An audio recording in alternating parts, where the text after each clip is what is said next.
name is Jack Marshall, and our company is VoxMercury. Now, before we get started, has anyone seen the movie Pan's Labyrinth by chance? Well, for those who haven't, it's a horror movie that was made a couple decades ago, and back then it was extremely expensive to make movies in multiple languages. So most people watch now by it in Spanish with subtitles such as English. And when I watched this as a kid, the thing that stood out to me is there was a monster and it was in Spanish. And that's about it. That's all I really remember from it. And being a kid, when you're watching a horror film, you should be focused on the picture itself and that being captivating. But unfortunately, you're focused on the words and you're trying to figure out what's going on by looking at the bottom of the screen in order to understand what the actors are saying. Well, here at VoxMercury, we want to make sure that that isn't a reality anymore, and that those labor costs and all of those predicaments and circumstances surrounding dubbing into another language aren't something that stops you from making your content more available to a wide range of cultures and countries. So here at VoxMercury, we create an AI dubbing service where we use an AI algorithm that models all different languages in a fraction of the time and a fraction of the cost, so you're able to get your film out to a wider audience and increase your revenue. So looking over our problem is traditional dubbing. Now traditional dubbing is slow because it's handled by a third-party firm that the production studio hires. So you're seeing things where they own a monopoly of the share of the movie industry, so they're going to be demanding a huge cost for their services. They're working with a wide range of actors for multiple languages, multiple characters. And so you're seeing a huge problem where you have to devote a lot of time and money and resources in order to get your movie out. And here, with our company, VoxMercury, we kind of attack all of those pain points of it's extremely expensive, it takes months or weeks just to do one film, and it requires a lot of people. So with our system just focusing on primarily all of those pain points, our pain points are really only down to what idioms do we have to focus on? What little red flags are causing our system to be held up so we can get this out to our customers as fast as possible. And just to reiterate that this is what we offer. So these are the pain points that we solve. Sorry about that. Looking at the market size, we have 189 billion market size. This is what our customer cares about, such as DreamWorks, Disney, Universal, Warner Brothers. This is the market that they're trying to capture, and what we're trying to capture is the $3.5 billion industry that is dubbing. And so this is our available market, our total market that we're trying to capture. And looking at our market share, we have a 50% market share, which is 1.75 billion. And while that sounds like a lot, 50% market share is quite a bit. We're going to be focusing our first couple years on targeting small production studios and film industries, such as ones that showcase at Sundance Film Festival, in order to build a reputation and to eventually market to bigger ones such as Universal. Now we'll be moving on to Nate, who will be covering customer segments. Thank you, Jack. As he explained briefly, I'm here to talk about the customer segments. The customer segments are broken into two major categories. First is the majors. These are your major movie producers, stuff that comes to mind of DreamWorks and Warner Brothers. They often have a high volume production. They also have high budgets for their movies. But their pain points come that they want to be able to deliver a single finalized product to their customers with no questions. VoxMercury will solve that problem by taking all labor pains of dubbing off of their shoulders. They will hand it to us, tell us the languages they want it dubbed in, and it will be done. The next customer is the streamers. These are streaming services. Ones that come to mind are Netflix and Hulu. The benefit of this customer, or these types of customers, is they have a global reach already. They're already targeting audiences outside of the United States. But their pain point comes from subscriber retention. And they want to increase that number and keep it more consistent and increasing month to month. We're going to help them solve that problem by decreasing the lead time in dubbing movies. This will allow them to better schedule the release of their films to spread them out in a schedule that increases subscriber retention. Next, we have the business model. VoxMercury has two business models that they will run. The first being a flat rate of $208 per minute, per movie, per language. An average movie will run for 2 hours, and an average series will run for 5 hours, assuming a 10-episode series at half an hour each. With these numbers and this rate, this gives us an average on return of $125,000 per movie, or $312,000 per series. The second business model is a royalty-based model. By increasing the number of languages that a movie can be dubbed into, the average revenue of these films and series will increase. The royalty model will then take a 45% royalty from this increase. So an example is if the movie has a revenue of $10 million, by increasing the number of languages, we will increase the revenue by $3 million, and VoxMercury will take a cut or a royalty of $1.35 million. Next, Shaina will talk about market adoption. Okay. So VoxMercury, our market adoption strategy has 3 main points. First, to gain initial exposure, we're going to be demonstrating our technology at large industry events. This includes CinemaCon, Cine Europe, and Sundance. At these events, we'll gain customers, and each customer is going to receive a personalized customer experience. This is because our highly trained service force is going to make sure that they're with them every step of the way, quickly and thoroughly answering any questions and seeing to all of their needs.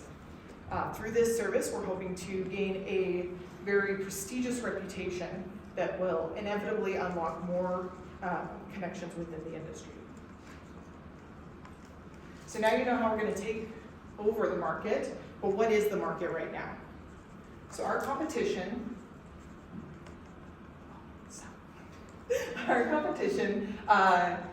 right now mostly is traditional dubbing.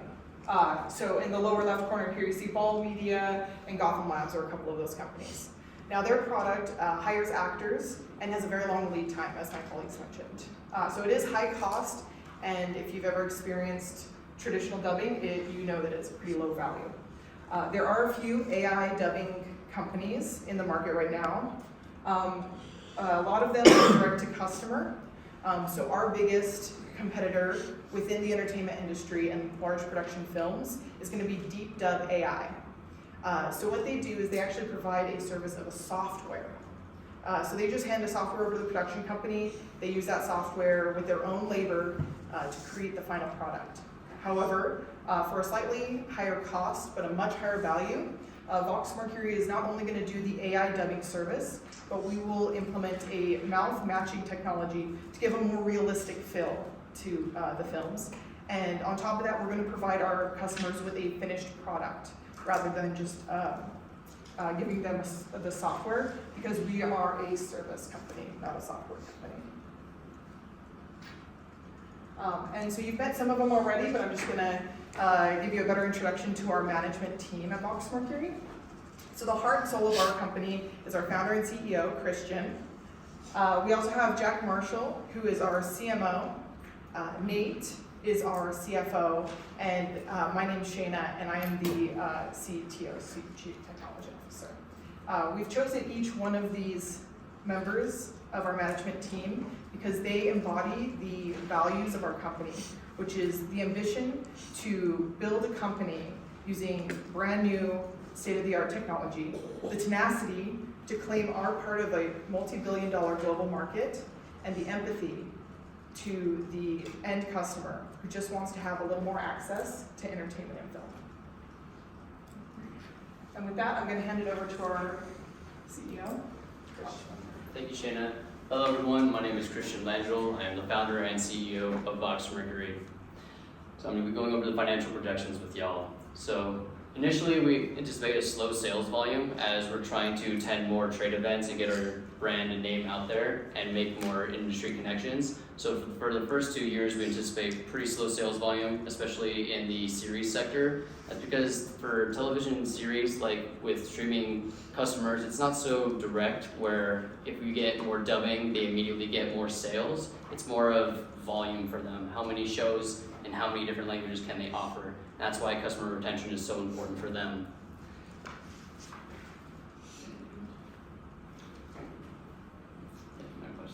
Awesome. So our financial model anticipates an EBITDA of $25 million by year 5. For those who aren't in the know, EBITDA is earnings before interest, taxes, depreciation, and amortization. For the purposes of this, you can think of it as like net profit.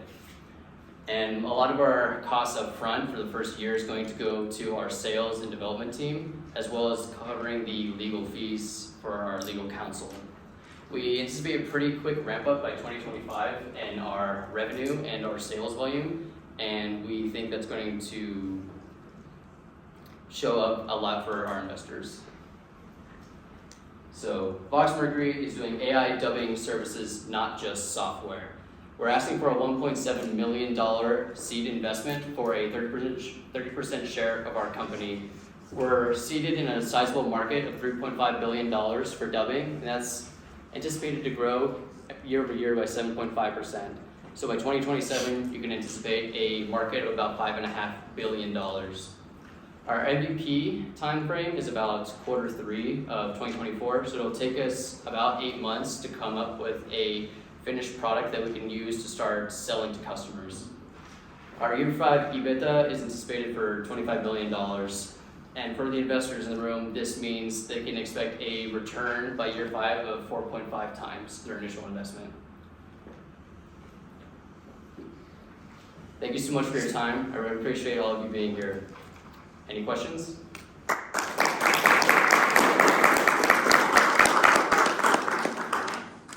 Yeah. So I was curious, there was a slide where it said that you're going to charge 45% on the profit gain from your dubbing services.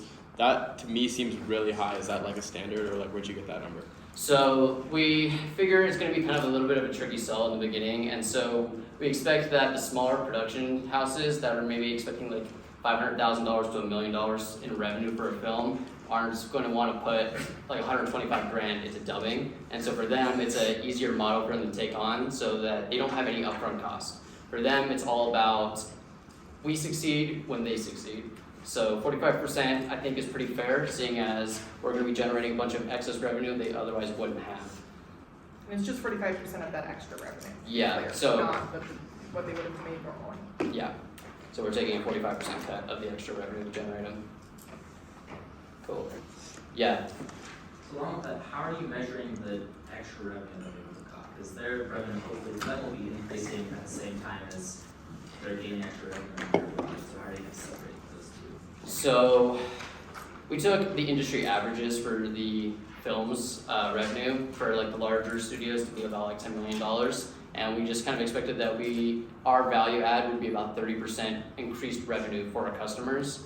So it's just kind of like a generalized number that we put to it. And with that, you can think with like movies that will be on like streaming platforms and stuff, you can tell where, like what the demographics are of the people watching it and where around the world they're buying them. And you can even monitor what kind of dubbing they're choosing when they're watching the film. So that way you can kind of track and measure exactly which customers are would have not originally purchased the film. Yeah. I feel like there's a really big issue that wasn't touched on this presentation, Mm-hmm. and that is like the writer's strike that just happened, and it was, I feel like, very largely centered around AI and that taking out jobs. So I think it would be interesting to see how you guys would navigate that kind of problem that you would have to your business. Totally makes sense that that's something that would come up. So the writer's strike actually just recently ended. It did. Yeah, but their thing was on generative text AI for creating scripts. Ours is focused more on just creating the translations for the dubbing. So I mean, writers specifically wouldn't, I can't imagine, would have too much involved. The voice actors. Voice actors, so that's like SAG-AFTRA, Screen Actors Guild. Yeah, so for them, that is something that we've taken into consideration. That's why a lot of our upfront costs would be legal fees, because we want to make sure that they're reimbursed for their likeness, because obviously it would be their voice on the screen, just in a different language. And we want to make sure that we're doing the ethical thing and empathizing with everyone, all the key stakeholders involved. Go for it.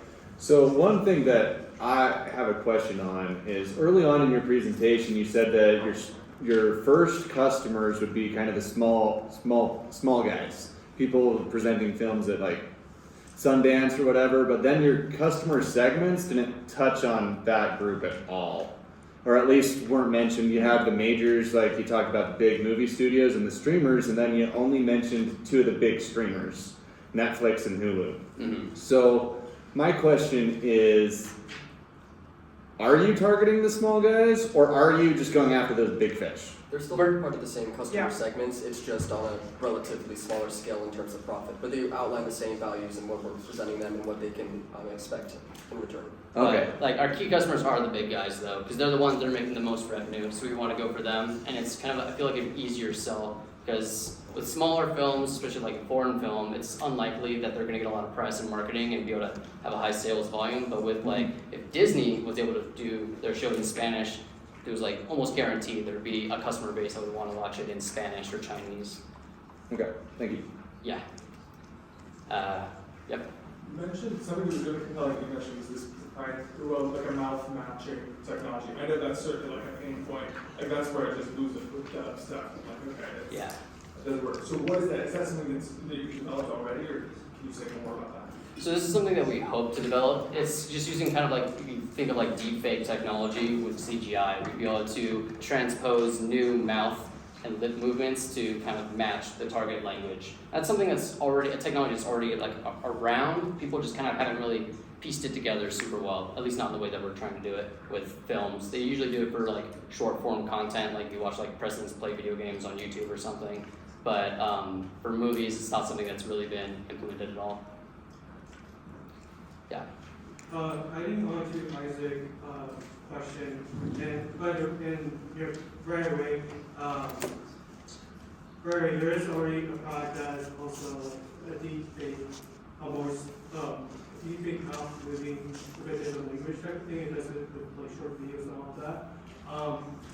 That's not my question, but I noticed that 3 of you guys are mechanical engineers, and I'm not sure if you have like coding experience. How do you go about developing this type of software and release it towards your customers? So that's a good question. We're the management team, and so our initial year one cost would be about $500,000 to hire AI-specific software engineers. So they would be covering a lot of that kind of route. Mechanical engineers are just kind of like the best of the engineers, so we figured that would be the best way to have us up at the top managing the software guys. Yeah. Going back to the revenue and in particular the royalty model. Yeah. When you guys are considering like taking that royalty, did you do any sort of comparative analysis between like current costs and what the pricing model is for those dubbing services compared to like the retained customers, like those demographics, do you have any numbers behind that? Are you talking about like the churn rate for streamers kind of thing? So Like customer retention with subscribers? yeah, for streamers in particular. Yeah, we actually have. I'm glad you asked that because I do so much work on that. Yes, so the industry average churn rate is about 40% yearly for streamers like Netflix, which means every year they lose 40% of their customers and they have to spend many billions of dollars in marketing to get them back. And we kind of modeled out that we would anticipate about reducing that by a flat 5%, so it'd be reducing from 40 to 35, and that would save them about $720 million every year. That would be our big value proposition for them. Does that answer your question? Yep. Solid. Yeah. I have a question of the royalty, where you said that you'd taken out, I think it was $1.35 million off of, and so that then the people who created it would make it $1.75 million, or regardless. What makes you think that you'd be so sure that you would take that much of a percentage of their profit that they made from their film? Or why do you think you would is it 45% is what you take from the revenue? From the additional From the- revenue, yeah. So we think that would be pretty fair because it's say it is a big film, they expect a base revenue of about $10 million, Right. and we generate them $3 million extra dollars. Mhm. For us, we think it's a fair bargain as far as for our value capture to do 45% because that's an extra $1.75 million they otherwise would not have gotten. Is this, this is assuming that the company already advertises this film in those countries, not dubbed?